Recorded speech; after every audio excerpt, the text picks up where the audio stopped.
Hello everyone, good morning.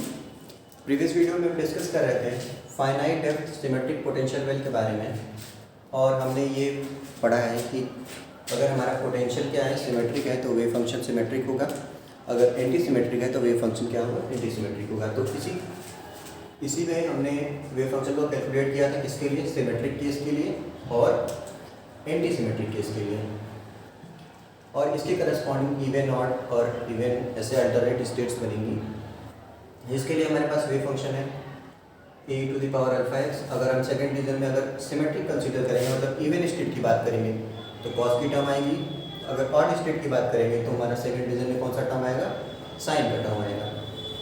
ठीक है, अब इसको हम रिलेट करते हैं किससे, इनफाइनाइट डेप्थ बहुत की जब हम बात कर रहे थे, ये उसका ग्राउंड स्टेट हो गया, ये हमारा इनफाइनाइट है।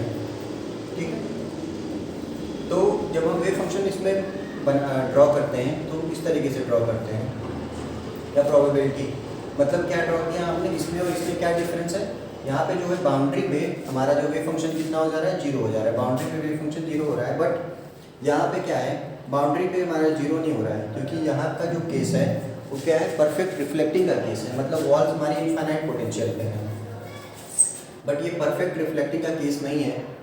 तो हमें a⁴ फर्स्ट रीजन में क्या हमें मिल रहा है, a⁴ और x की वैल्यू फर्स्ट रीजन में नेगेटिव है तो एक्सपोनेंशियली डिक्रीजिंग की टर्म यहाँ से आएगी, और बीच में सिमेट्रिक के लिए अगर इवन स्टेट की बात करें तो कॉस की टर्म, तो ये हमारा कॉस की टर्म, और ये x नेगेटिव होने की वजह से एक्सपोनेंशियल की टर्म। उसी तरीके से हमारा ऑड स्टेट की जब बात करेंगे तो एंटी सिमेट्रिक कंसीडर करेंगे तो साइन की टर्म आएगी, तो पहले तो ये एक्सपोनेंशियली आपकी कुछ इंक्रीजिंग है, बट फिर से ये साइन की टर्म दे रहा है। ठीक उसी तरीके से नेगेटिव में भी यही चीज़ है, फिर उसी प्रकार इवन आएगा, फिर ऑड आएगा, कॉस की टर्म, उसके बाद ये एक्सपोनेंशियल की टर्म, फिर कॉस की टर्म, और फिर एक्सपोनेंशियल की टर्म डोमिनेट हो जाएगी यहाँ से। तो यहाँ पे हमारे पास परफेक्ट रिफ्लेक्टिव की बात नहीं है, परफेक्ट रिफ्लेक्टिव की बात जब थी उसमें तो k = n पाई करके हमने उसको क्वांटाइज कर दिया था फेज को, और यहाँ से एनर्जी को कंसीडर कर लिए थे, कैलकुलेट कर लिए थे। अब यहाँ पे एनर्जी को कैलकुलेट किस तरीके से करेंगे वो देखते हैं। तो हम बाउंड्री कंडीशन लगाएंगे, बाउंड्री कंडीशन क्या होगा, x = -a और a, ये हमारा बाउंड्रीज का यूज करेंगे।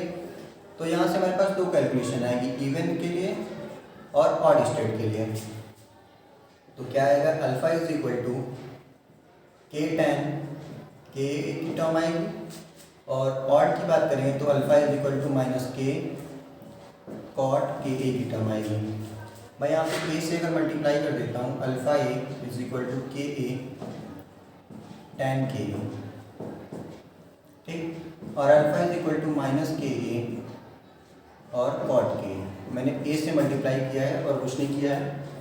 यहाँ पे अगर अल्फा a की टर्म को मैं x लिख देता हूँ और k की टर्म को y लिख देता हूँ, तो हमारे पास इक्वेशन इस तरीके से बन जाएगा, k को मैंने y लिख दिया और अल्फा = अल्फा a हो जाएगा यहाँ पे। ठीक है, दोनों साइड मल्टीप्लिकेशन किया है, तो अल्फा a की टर्म को x लिख दिया, k की टर्म को y लिख दिए, और ये हो जाएगा cot y। तो यहाँ से हमारे पास निकल कर क्या है, ये किसके लिए है, इवन की बात कर रहे हैं, और एक किसकी बात कर रहे हैं, ऑड स्टेट की बात कर रहे हैं। यहाँ से हमारे पास आया दो टर्म, x = अल्फा a और y = ka की टर्म आ गई। ठीक, अगर मैं क्या करता हूँ, इसको स्क्वायर करके ऐड कर देता हूँ, ये हमारा first equation, second equation square करके अगर ऐड कर देंगे तो ये हो जाएगा x² + y² ये हो जाएगा अल्फा² + k² और a² दोनों में है तो कॉमन हो जाएगा, तो ये हमारे पास ये वैल्यू आ गई। अब हमें पता है अल्फ़ा और k के बारे में, जब हम डिफरेंशियल इक्वेशन लिख रहे थे स्टार्टिंग में वेव फंक्शन को कैलकुलेट करने के लिए, तो k की टर्म को लिखे थे कितना, 2m/h² e का मॉड, और अल्फ़ा की टर्म को हम लिखेंगे 2m/h² e का मॉड -b की टर्म। तो अगर दोनों को यहाँ पे हम अगर पुट करते हैं तो क्या आएगा, x² + y², देखिए ये e वाली टर्म अगर नेगेटिव हो जाएगी तो ये कैंसिल हो जाएगा, सिर्फ b की टर्म बचेगी, तो ये हो जाएगा 2m/h²a², ये टर्म आएगी हमारे पास।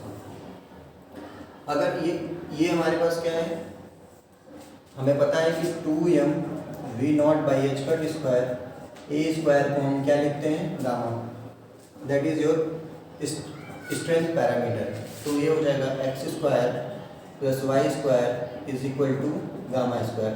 ये किसकी इक्वेशन आ गई, सर्कल की इक्वेशन आ गई हमारे पास। यहाँ पे जो गामा निकल करके आया है वो हमारा स्ट्रेंथ पैरामीटर है और वो डिसाइड करता है नंबर ऑफ बाउंड स्टेट को।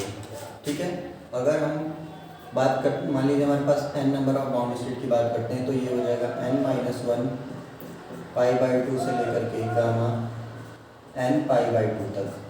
ठीक है, अगर n = 3 कंसीडर कर लेते हैं तो ये हो जाएगा 3 - 2, 2 से 2 कैंसिल हो जाएगा, पाई बचेगा, पाई माइनस गामा, और यहाँ हो जाएगा 3 π/2 <= स्क्वायर कर देते हैं, क्योंकि हमारे पास ये किसकी वैल्यू है, ये हमारे पास गामा की वैल्यू ना होकर के गामा² की वैल्यू है। तो अगर इसको हम स्क्वायर कर लेते हैं, π² = गामा², और ये हो जाएगा 9 π²/4। अब ये वैल्यू यहाँ से पुट कर देता हूँ मैं गामा² की, तो π² ये हो जाएगा 2mv0/h²a², ठीक, = 9 π²/4। अब ट्रांसफर कर लेते हैं सिंपल मैथमेटिक्स यूज़ करके। यहाँ पे हो जाएगा π² h²²/2ma² v0, ये हो जाएगा 9 π²/8ma², और ये h² ऊपर चला जाएगा।